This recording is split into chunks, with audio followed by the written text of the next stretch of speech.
The African Higher Education Summit in Dakar, Senegal, presented a unique opportunity for all stakeholders in the education sector to share ideas, interact, and network.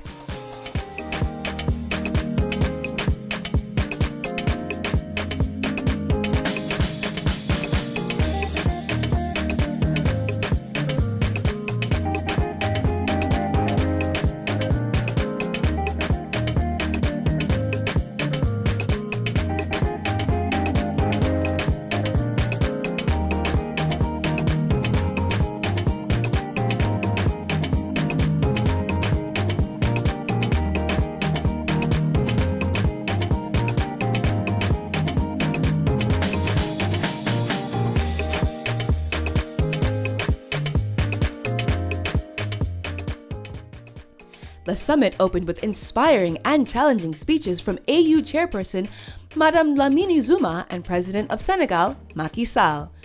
Panel discussions saw opinions shared from employability to science and technology. I will kindly request for the indulgence in keeping the answers as brief as possible so that we can have a value-added discussion.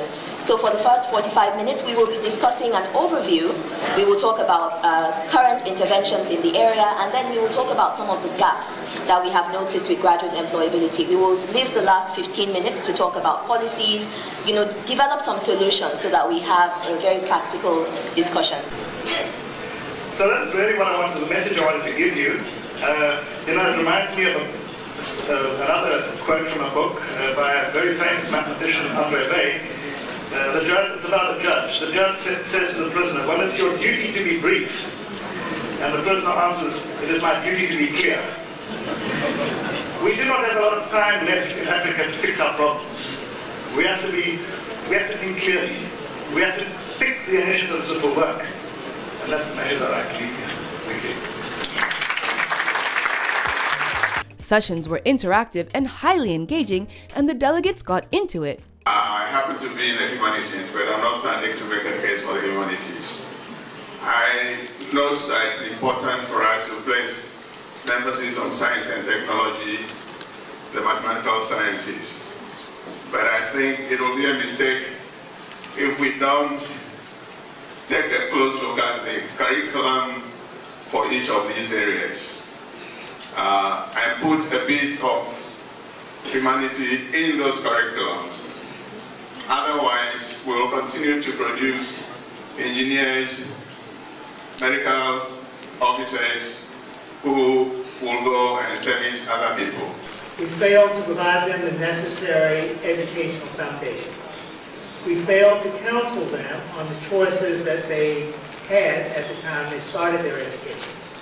And we failed to point them to the job opportunities that existed, and we failed to hold accountable economic actors for creating broad opportunities for development of a formal economy. So, among the things we have tried to do is the following. First of all, we identified places that really were providing very good education, places that were nearby. The foundation has or is in the process of educating more than 10,000 young men and women, increased attention to women, in secondary and tertiary education at institutions in Africa, often institutions that are close to their homes in 24 different countries on the continent. I have a couple of points that probably puts together what we heard this morning, as well as from this panel. And obviously, I think this is the moment where Africa needs to make very bold decisions. There is very little time, and therefore we have to put all that we're hearing to this morning and probably the rest of the summit to be able to come up with bold, action-packed decisions. One will be around how African governments will be able to put together research in their universities as well as research within the research institutions in their countries. This is going to be a bold decision if African governments can do so and come up with models that, as it were, will bring and harness research that will deal with developmental agendas of these countries. And I look forward to such actions that will make research in the universities and in the research institutions work together. The government supplies money for research, fundamental research, but what patents you create is not owned by the government. It is owned by the university that supported you through that process.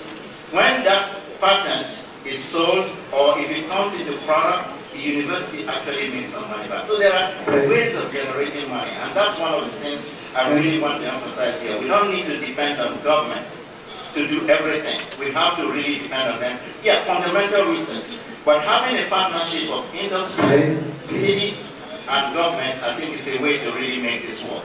That's really my enrollment. With youth illiteracy still at around 50% and even higher for girls, we all agree this continues to be vital. But the time has come also to revitalize higher education in Africa. This will necessitate strategic alliances with and investment from international partners and donors. Partnerships with the private sector can overcome the mismatch between the needs of African employers and the skills of its young graduates. Otherwise, university degrees will not secure the jobs graduates expect, and that is a recipe for social and political as well as economic trouble.